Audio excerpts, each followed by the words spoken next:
Welcome to the Jacob's Ladder podcast, where we talk about loving God, loving others, and loving ourselves at work and at home.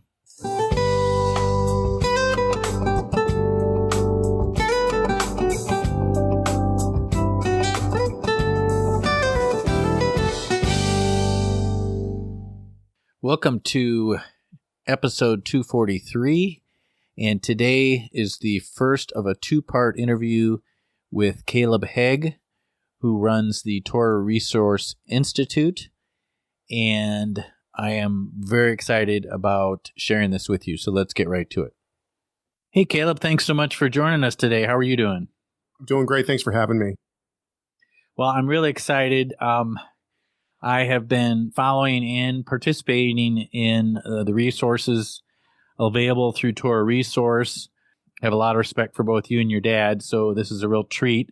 Before I ask you some questions, let me just set the context here a little bit for our podcast.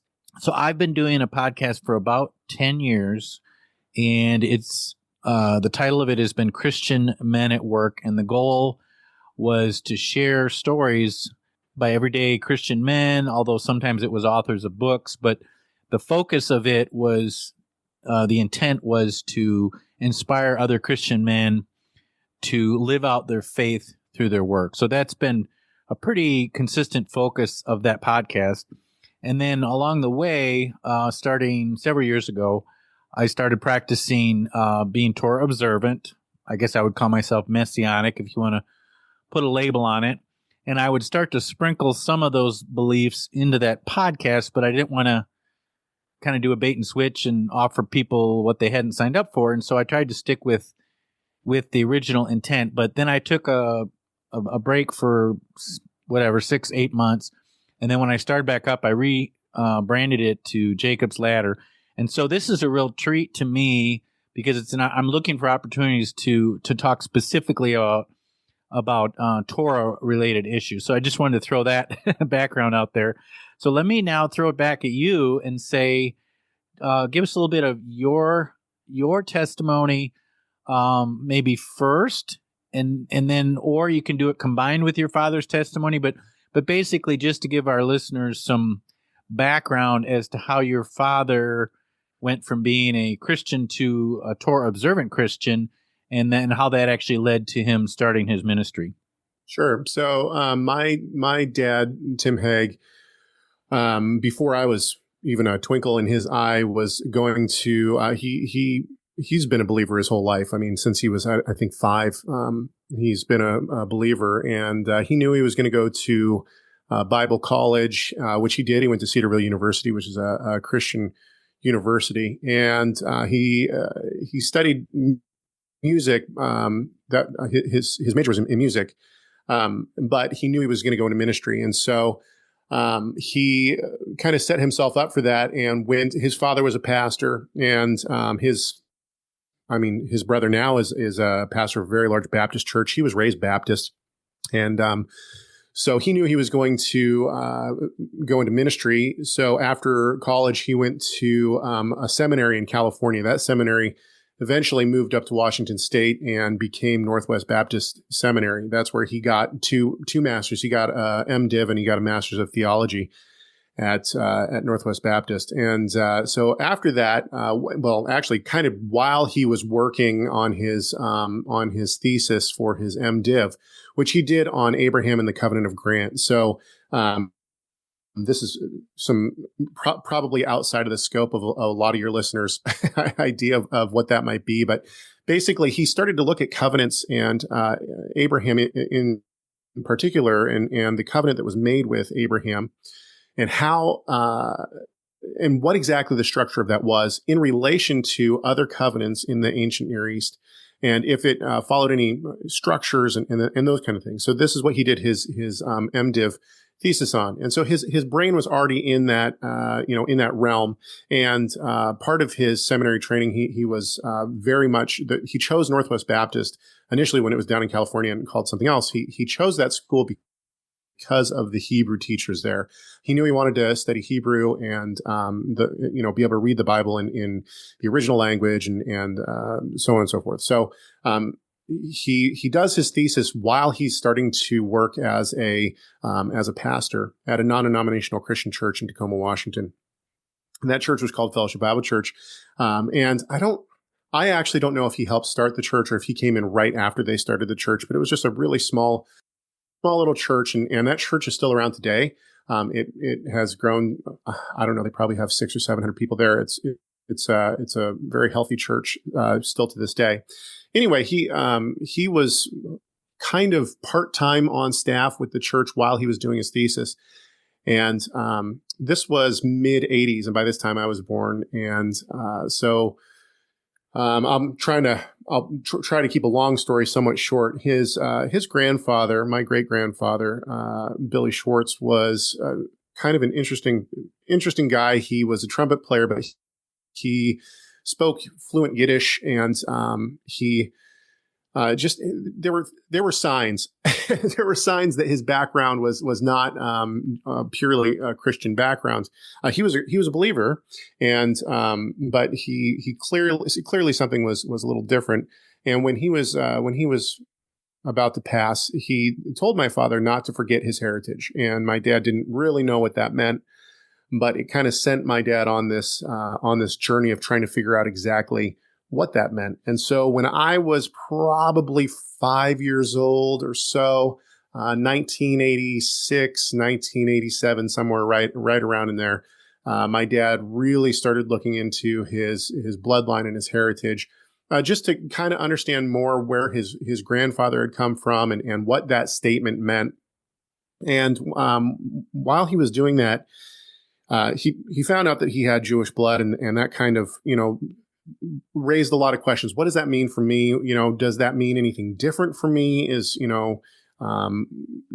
that mean that there are laws for me? All these kind of questions that he was starting to kind of deal with. And so he found a Messianic Jewish synagogue in Tacoma, Washington. He found them because there was a business card at a Christian bookstore that they had put up on a board, and they had misspelled their Hebrew. And of course, my father is a stickler for that for that kind of thing. So he actually called them to see, who they were and kind of just get some more information. And we ended up going to that congregation for about a year and a half or so. And it was really good for my dad. And I think it started to solidify some things for him. By that point, he had asked the question that brings so many people into Torah observance from the Christian church, which is, should we be keeping the Sabbath? And so the question of Sabbath observance was one of those questions that my dad really started to struggle with. He just wasn't seeing the mainstream answer of, no, the Sabbath has been done away with. He just wasn't seeing that in the scriptures. And even though he's being confronted by the standard passages that are given from the apostolic scriptures from the New Testament, but he just wasn't he wasn't seeing it that way. And so going to the Messianic synagogue, I think, really gave him kind of like-minded people who were very open to the Torah and to seeing the apostolic scriptures. That's how I say the New Testament, seeing the apostolic scriptures through the lens of God's law and the Torah, and really trying to get back to the cultural view that the apostles had and that Paul had when they were, in the first century. How were they viewing the scriptures in general? Well, they were viewing them through the lens of the Torah. And so he wanted to do that. My father wanted to do that too. So after a little while, we decided to leave that Messianic synagogue, and my dad started his own little group called Beit Hillel. That group is still around today, and it was actually a subset. It was under the umbrella of Fellowship Bible Church. So at the time, there was 9 pastors on staff at, some part-time, some full-time, but there were 9 pastors on staff at Fellowship Bible Church. My dad had become a full-time pastor, and he said, "Hey, I want to start a study group on Saturdays that looks into Hebrew and the law of God." And they said, "Absolutely, this sounds great." And they saw this more as an outreach to Jewish people. Of course, there weren't a lot of Jewish people that ended up coming. It was predominantly Gentiles, and this really kicked my dad into a realm of, is the Torah for Jew and for Gentile, or is it just for Jew, or has it been completely done away with? And this is really where you start to see my dad start writing. And of course, he had this theological background and was pastoring at the time, but he started writing, and you can see some on Torah Resource. There's still articles that he wrote back in 1988, 1989, and he was presenting papers at the annual meetings of the Evangelical Theological Society, the Society of Biblical Literature, and he was starting to kind of teach some of these things from the pulpit. And that was, I think, the people at Fellowship Bible Church were a little happy to see more of the Torah and the Tanakh, the Old Testament, within the teaching from the pulpit, and so they were learning a lot. I think that was really good. They saw this ministry that was happening on Saturdays as an outreach to the Jewish people. They thought that was really good. And they were starting to understand a little bit more about, the Jewish view of Scripture. And so all of this was a good thing. And so we'll fast forward, 10 years or so. And by this point, Beit Hillel, the Messianic synagogue that was started at Fellowship Bible Church under the umbrella of Fellowship Bible Church had kind of exploded into about 150 people. And my dad started to realize that he couldn't do both. He was splitting his time, and it was not working the way that he thought it was going to. And so he told the pastors at Fellowship Bible Church, hey, I think that the Lord is leading me to step down from Fellowship Bible Church and to go full-time at Beit Hillel. They were kind of like, I think they were kind of dumbfounded by this. They thought it was going to be the other way around. They thought that it was going to be Beit Hillel had ran its course, and now he was going to come back full-time, and all of his energy was going to go towards Fellowship Bible Church. So he said to them, I will only leave my position if all of the other pastors, the other 8 pastors, agree and release me to do this work. And so this became a little bit of a hiccup. And the reason why was because some of the pastors said, well, we don't know if Tim's teaching heresy or not. Is he teaching salvation by works? Is he teaching things that we can't agree with? And if that's the case, can we really release him to go teach these things somewhere else? And so for about a year, this was in, I don't know, maybe 96, 97, for about a year, one of the lead pastors, who's, by the way, is a dear friend of our family, still to this day, is a dear friend of our family, and just a wonderful brother in the Lord. He started writing, he wrote a paper on why he thought that the Sabbath was not in act and that the Torah was not for Christians.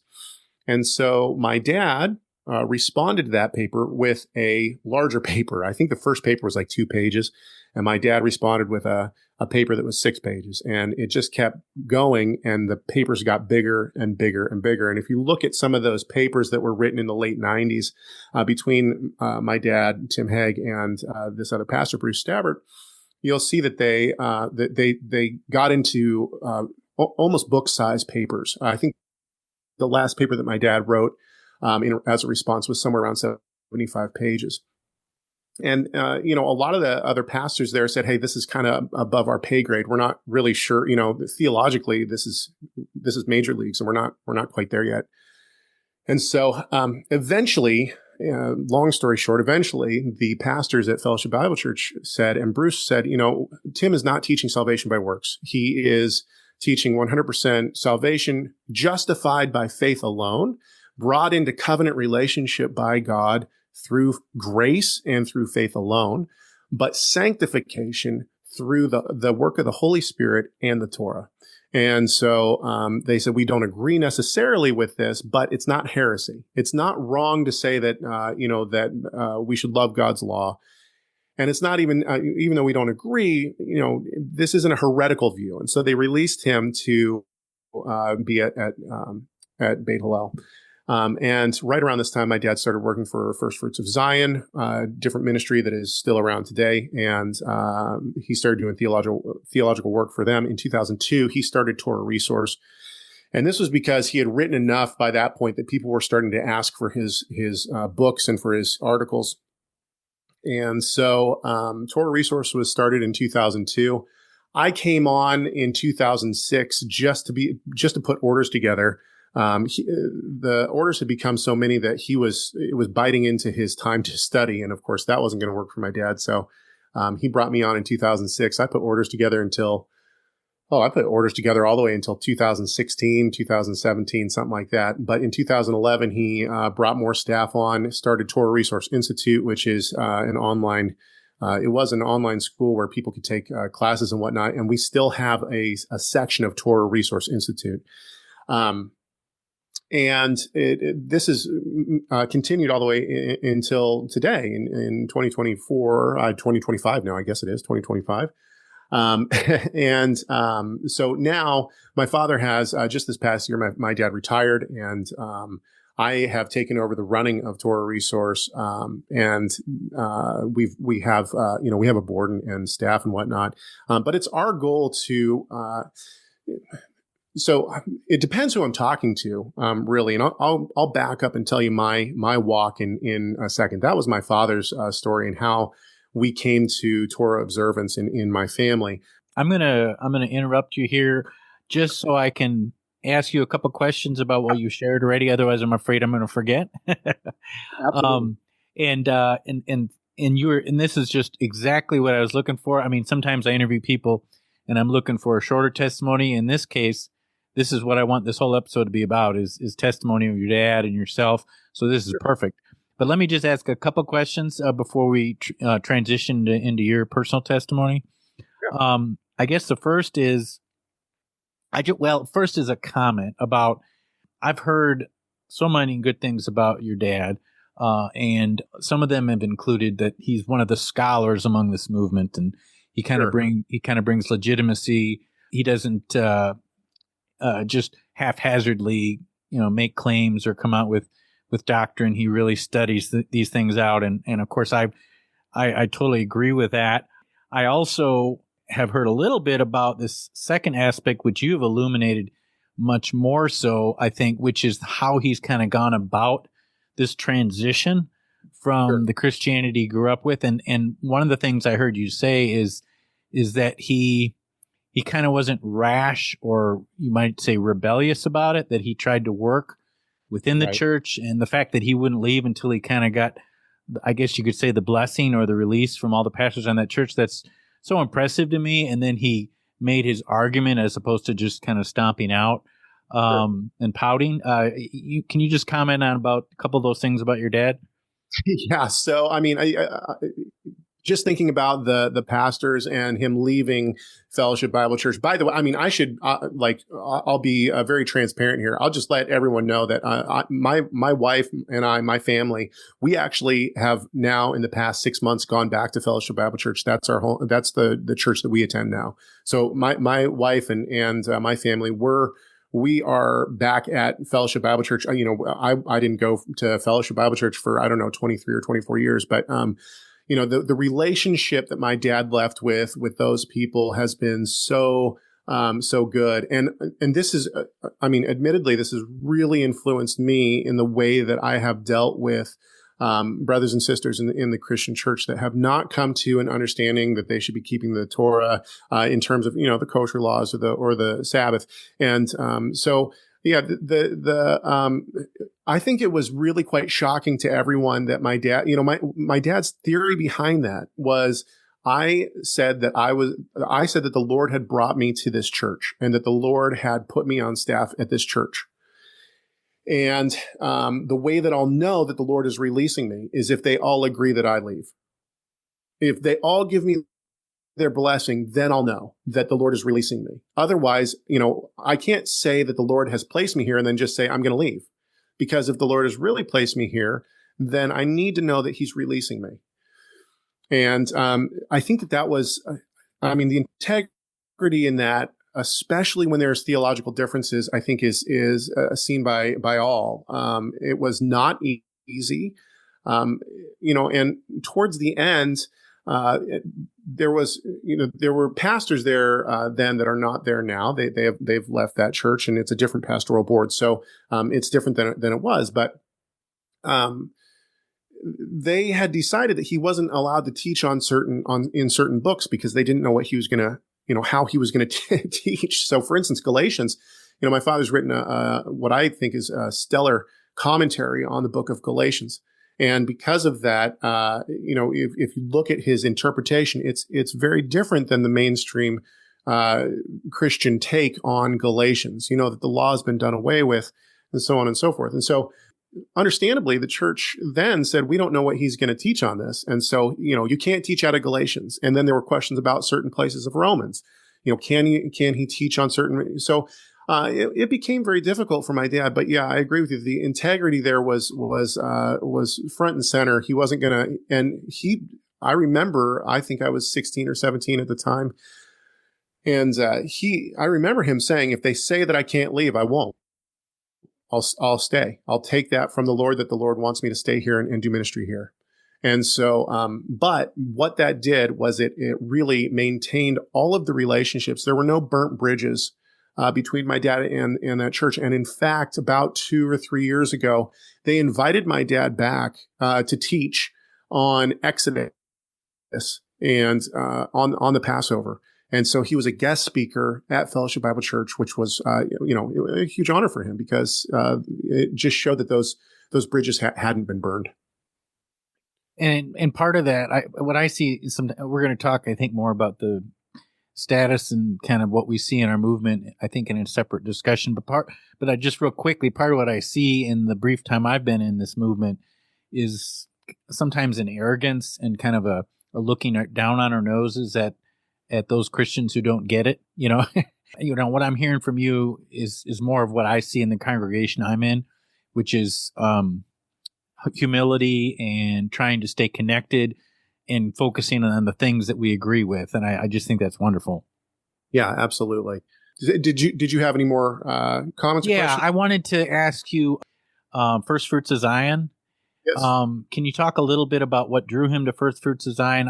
I don't know a whole lot about them other than I know they've had a big influence. I get their newsletter in my email and I see a lot of good things. I've also heard some comments from different people about things they disagree with First Fruits of Zion. Sure. So if you could just tell me a little bit about what drew your dad to First Fruits of Zion, how long was he there? Maybe some of the reasons he's no longer with them. Sure. Yeah. First Fruits of Zion. Once again, there's some great brothers and sisters over at that ministry. And when my dad joined that team, he was the theological editor there for quite some time. He ended up leaving in 2009, I believe, right after Ariel Berkowitz, who Ariel Berkowitz is now part of our team at Torah Resource. Ariel Berkowitz left first, and then my dad left. And what drew my dad to FFOZ in the beginning was that they agreed with him. They agreed that we should back up for a second. I think that this needs to be kind of explained a little bit. When it comes to Messianic Judaism, I would say that the majority, and I'll expand on this, but I would say that the majority of people in the Messianic movement, and maybe not people, maybe that's the wrong term. The majority of leadership in the Messianic movement would say that the Torah is not for the Gentiles. So, and what I mean by the majority is the two major groups, or the three major groups, are the UMJC, the MJAA, and the IAMCS. We call them the alphabet groups. And that's not a dig. That's just, they are the biggest and the most, what I would consider to be mainstream Messianic groups in the world today. It's kind of split because each congregation has its own kind of beliefs or whatnot, but the UMJC as a whole, Mark Kinzer and David Rudolph and these guys, they would say that the Torah is only for the Jews, and that the Gentiles don't need to do that.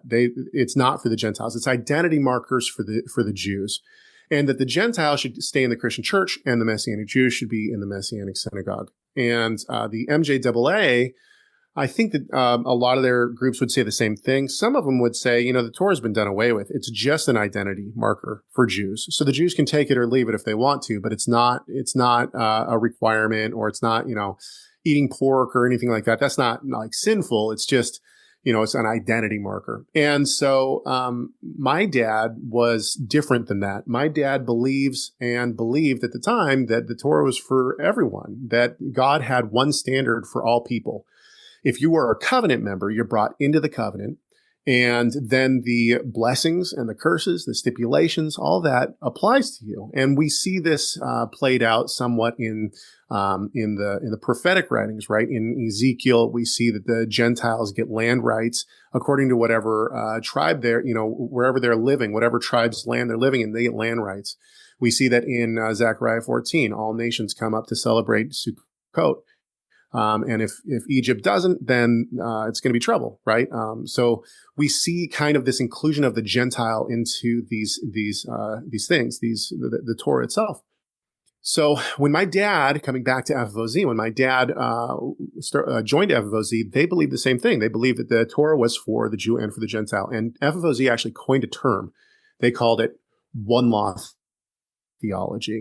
And they get this from the Torah, where it says there is to be one law for you and for the sojourner who sojourns among you. And so this was the thread that tied all these guys together in the early 2000s. And my dad was one of them. Over some time, though, I think, and I mean, I could hypothesize about why this was, but ultimately, FFOZ decided to change their view on this, and they rejected one law theology, and they started to write according to this new belief.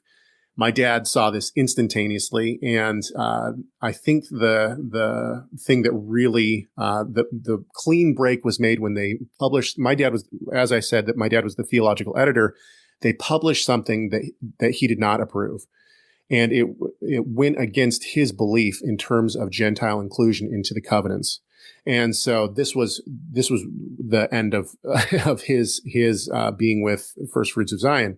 And I think that FFOZ over the years has become a lot more enamored with rabbinic Judaism, and whereas my father has gone the opposite way. It's my dad, he finds a lot of value in a lot of the Messianic or the Jewish tradition that there is, but he's not going to place that anywhere close to Scripture. And if someone doesn't do something that the rabbis say, my dad's going to say, okay, that's fine. That's just tradition. Whereas FFOZ is starting to lean more towards there's a divine, like it's divinely sanctioned. The rabbinic literature is in some way divinely sanctioned. These are their words, not mine. So I think that is the major split. Now, with that said, FFOZ puts together beautiful products, and like I said, the guys over at FFOZ are I consider a lot of those guys friends, and we disagree, and we disagree strongly on what I would consider to be the crux of our belief. If if the Torah is not for the Gentiles, then I don't think it can be for the Jews either. And this, to me, this is the linchpin of our entire, whatever you want to call it, the movement, or the theological belief, or whatever. Oh, thanks. That's great. That's very helpful. Let's get right into a little bit more of your testimony, and I certainly want to hear more about your decision to be a member of that original Christian church you were part of. But yeah, if you could please go into more detail about your testimony. Yeah. So I was raised in the Christian church at Fellowship Bible Church. I went. I was raised going to Fellowship Bible Church on Sunday and going to Beit Hillel on Saturday. So the whole weekend was with believers at some kind of a congregation. And I think that, I was baptized early. I think I was first baptized when I was 15 or when I was 5. I was rebaptized again in my life, but just to kind of show a rededication. I fell away from the Lord. Actually, I'm trying to make this as quick as possible. That I became very enamored with the rabbinic Judaism, with, this idea of Hasidic Judaism and not really knowing what Hasidic Judaism was. I saw black coats, white shirt, black slacks, and I just thought, hey, these guys are really pious. They just really want to love God. That's that's kind of what I thought. And so when I turned 18, I actually went to Israel, and I was going to try to study with the rabbis. And of course, this could be a sitcom somewhere. Of course, it didn't go as planned because they kept asking if I believed in Yeshua, and I wasn't about to deny Yeshua. And so, but what that did, and I've actually done a couple of lecture series on Hasidic Judaism and Kabbalah and whatnot. What it did was it opened my eyes to the actual theological aspects of Orthodox Judaism and Hasidic Judaism. This actually, and one of the reasons this is important because it'll kind of show my path when we talk a little bit later about the state of the Torah movement. But so I became very disingenuous. I mean, I was kind of, I don't know. I really kind of had a faith crisis when I was in Israel, and I was just very lost. And I fell away from the Lord for some years, and kind of, I would have always said that I believed in God, but I clearly was not walking with the Lord. And what brought me back was actually my wife. My wife and I had started dating, and she was asking me questions that I just could not answer. I had been raised my entire life with the answers. I was given the answers. Jesus died for your sins. Okay. We worship only one God. Okay. Jesus was born to a virgin. Okay. So, I mean, these are like almost like the talking points, right? These are the points that you're given when you're raised in a religious home. But as theological as my father was, I don't think I ever really asked the real questions. And he probably gave them to me at some point. I fully admit that he probably did, but they didn't stick in my mind. And so when my wife asked me things like, well, could anyone have died for my sins? Could you have died for my sins? Or did it have to be Jesus? I was at a loss. I don't know. I just know that Jesus died for your sins. That's all it had not, the weight of the theological perspectives had not actually sunk in. And so this really put me back onto a journey of really trying to answer questions just for my wife. She wasn't my wife at the time, but just trying to answer the questions of, okay, well, yes, it can only be Jesus who died for your sins. Was the virgin birth important? What was the importance of the Reformation? These are the kind of things when I fell away, I had not done Reformation studies at all. So I just dove headlong back into theology, looking for these answers. And the Lord really used that. Actually, it was, I kind of have the faith moment where it just kind of struck me, and starting to walk with the Lord. All of that to say, at that point, I was putting orders together for Torah Resource. And so it was, the Lord had blessed me to be in a place where I was surrounded with people. I already believe that if we believe in the Bible, God says that the Torah is forever, right? He says that not one dot or stroke will pass away from the law. He says that these laws are throughout your generations. It's an eternal, the Sabbath is an eternal covenant. So all of these things were already ingrained in me. It wasn't like I had to come back to Torah, like the belief of Torah, and it wasn't like I had to, for all of my theological questions, there were mighty men of faith that had surrounded me, that I was able to talk to and ask questions to. And so that was really a blessing to be able to get my life back on track and start walking with the Lord in the way that I think, was intended. So how do you practice now? Do you go to on Saturday and Sunday like you were earlier, or? No, we only go on Sunday to church. We're back at Fellowship Bible Church. So that's kind of a longer story, and we could kind of talk about this a little bit in our discussion on the state of the Torah movement. This plays into a little bit of going back to understanding what the Jewish the Jewish Orthodox Jewish and Hasidic Jewish theology was, and just understanding that a lot of it was not biblical theology. A lot of it was almost what I would liken to the occult. A lot of it's New Age, spells and the Baal Shems. And if you really start to look at the theology of how modern Orthodox Judaism, the theology aspect of it was brought about, there starts to be some eyebrows raised, at least for me. And so this kind of plays into a lot of that. Did you want me to jump into that now, or do you want to? I tell you what, the way we talked about splitting up these Sure. interviews, why don't we put that on hold? If we could just finish up by you just giving a little more detail about Torah Resource, some of the way it's structured, the types of classes that are available. I'll just quickly say I had the blessing of being able to be under your dad for first year Hebrew last year. I took a break this year. I plan to take the next level with Rob next fall. But yeah, just talk about a quick overview of what Torah Resource is all about for those who aren't that familiar. You bet. We have literally hundreds and hundreds and hundreds of hours of audio lecture and video of different topics. My dad has written over 30 books, and all of them are dynamite. When it comes to my dad's work, and I'll talk about this in our next section, but my dad really, I see my dad as a reformer for the Second Reformation, and his work stands on its own. But we also have work from Ariel Berkowitz and from Rob Van Hoff. We have classes in the original languages, Hebrew, Greek, and Aramaic, that you can take with a live teacher. We have self-paced classes on history and all sorts of other things. We have a digital library with all of our digital goods that you can get for a monthly charge or a yearly charge. Really, that there is just a wealth of stuff for people to dive into. Sounds great.